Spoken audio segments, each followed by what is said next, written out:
श्री शिवलीला अमृत अध्याय 10.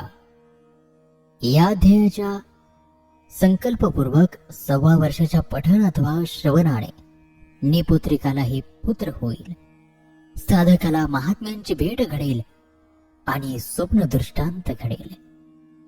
अशा या दिव्य अध्यायाला सुरुवात करत आहोत. नैमिषारण्यामध्ये सूतजी महाराज पुढील कथाभाग सांगू लागले. अनर्थ देशामध्ये देवरथ नावाचा एक ब्राह्मण राहत होता.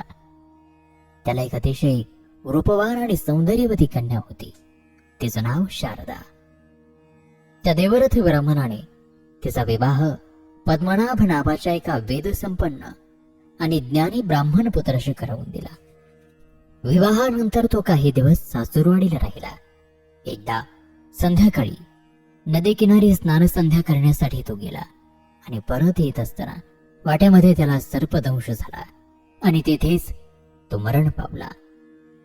देवरथ ब्राह्मण त्याची पत्नी शारदा तेथे धावत आले. नवरा गतप्राण झालेला पाहून शारदेने खूप मोठा शोक केला. उभा गाव तिच्या शोकाने व्यथित झाला. तिच्या भविष्याबद्दल चिंता करू लागला. पद्मनाथाच्या देहाचे दहन करून लोक शारदा आणि तिच्या आईवडिलांना घरी घेऊन आले. काही दिवसांनंतर देवरथ ब्राह्मण आणि घरातील इतर लोक दैनंदिन कामासाठी बाहेर गेले. शारदा घरामध्ये एकटेच होती. तेवढ्यात नैध्रुव नावाचे एक अंध ऋषी आपल्या शिष्यांचा हात धरून तिच्या घरी आले. शारदेने त्यांचे यथोचित स्वागत केले. बसायला आसन दिले, नमस्कार केला आणि तेव्हा रीतीप्रमाणे अंध ऋषीने आशीर्वाद दिला. तुझे सौभाग्य अखंड राहो, तुला वेदभक्ता पुत्रप्राप्ती हो. ती ऐकून शारदा खिन्नपणे हसली आणि ती म्हणाली, ऋषीवर्य, हे अघटित कसे घडणार? माझे पती तर काही दिवसांपूर्वी सर्पदंशाने मृत्यू पावले आहेत. तेव्हा नैध्रुव ऋषी म्हणाले, माझ्या तोंडून शब्द बाहेर गेला तो कधी खोटा ठरणार नाही. जे अघटित आहे तेच मी घडवीन. नैध्रुव पुढे म्हणाले, शारदे, तू उमा महेश्वराचे व्रत कर. ओम नमः शिवाय या 6 अक्षरी मंत्राचा नित्य जप कर. ते व्रत केल्यावर तुला फळ मिळेपर्यंत मी येथेच तुझ्या अंगणामध्ये मठ बांधून राहील. या व्रताचा आरंभ चैत्रात किंवा मार्गशीर्षात शुक्ल पक्षामध्ये करावा. सोमवार, अष्टमी किंवा चतुर्दशी पाहून उमा आणि महेश्वरांचे पूजन करावे. 1 वर्षभर असे नियमाने करावे. शारदेने ऋषींकडून षडाक्षरी मंत्र ओम नमः शिवाय घेतला आणि व्रताला आरंभ केला.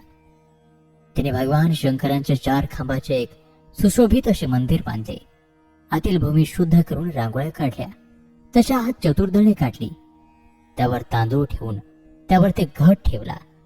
त्या घटावर ताम्हण ठेवून त्यात उमा महेशाच्या प्रतिमा स्थापन केल्या. एकनिष्ठेने 16 उपचारांनी पूजा केली. ब्राह्मण सुवासिनी यांना जेवण देऊन संतुष्ट केले आणि रात्री पुराण आणि कीर्तन श्रवण केले. जागरण केले आणि उमा महेश्वराचे ध्यान केले. 1 वर्षभर अशा पद्धतीने व्रत केल्यावरती नैध्रुव ऋषींनी यथाविधी उद्यापन केले. सायंकाळी सूर्य अस्ताला गेला तरीही शारदा जप आणि ध्यान करीतच होती. मध्यरात्री भवानी अकस्मात प्रकट झाली.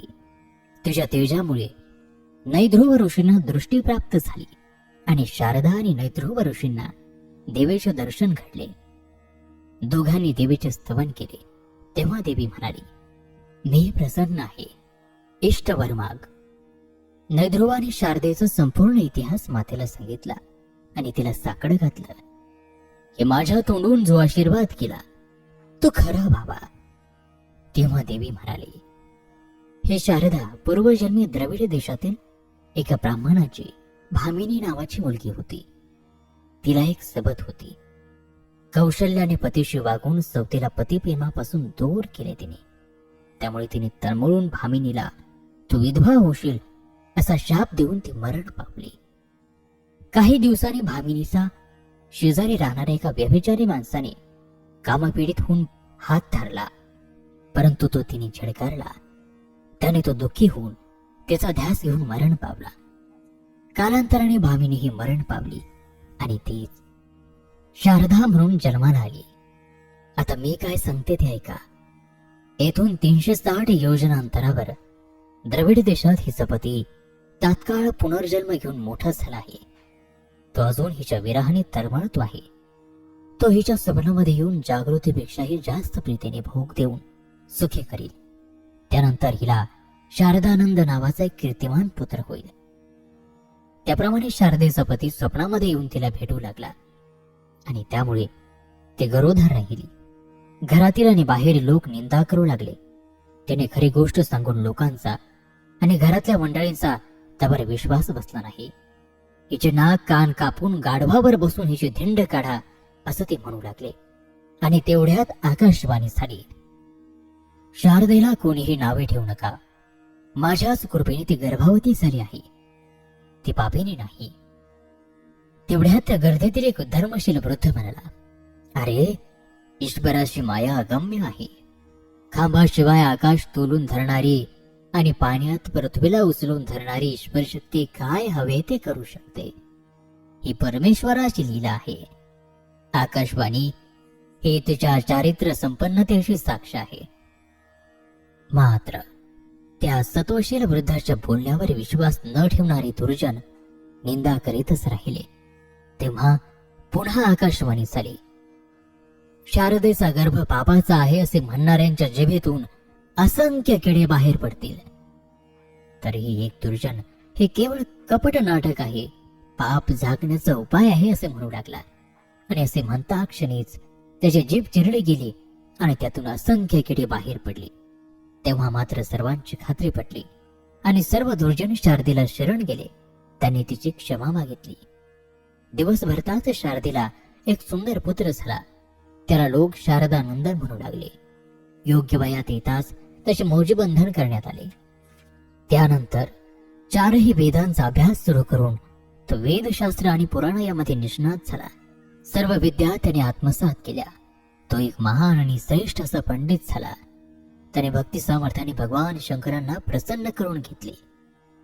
एकदा शिवरात्रीच्या पर्व काळामध्ये शारदा आपल्या पुत्रासह गोकर्ण क्षेत्र गेले असताना तिथे द्रविड देशाचा ब्राह्मण शारदेचा पूर्वजन्मीचा पती तिथे आला. दोघांनी एकमेकांना पाहताच ओळखले. दोघांना वाईट वाटले. उमा महेश्वर व्रताचे अर्धे पुण्य शारदेने आपल्या पतीला दिले आणि पुत्राला त्याच्या पायावरती घातले. तेथे ती 4 महिने पतीसमवेत राहिली, परंतु त्यांचे वैयक्तिक संबंध आले नाहीत. त्यानंतर आपल्या पतीसमवेत पुत्राला घेऊन ती त्याच्या देशाला गेली. तेथे ती व्रतस्थ राहिली. शारदानंदन विद्यागुणाने मोठा झाला आणि त्यांनी आपल्या माता पित्याला भवानी शंकर मानून त्यांची सेवा केली. जे युवक आपल्या माता पित्यांचा सन्मान आणि सेवा करीत नाहीत, त्यांचे सर्व विद्या, सर्व तप, भाग्य व्यर्थ आहे.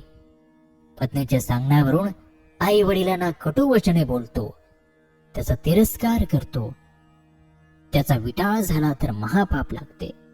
म्हणून त्याच्याशी संभाषणही करू नये.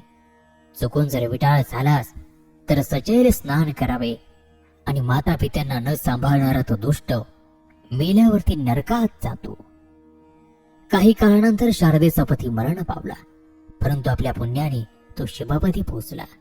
शारदेने भगवान शंकरांचे स्मरण करून पतीबरोबर सहगमन केले आणि तेही शिवपदाला पोहोचली. आणि श्रोते, याच बरोबर शिवलीला अमृत ग्रंथातील हा 10वा अध्याय या ठिकाणी समाप्त होत आहे.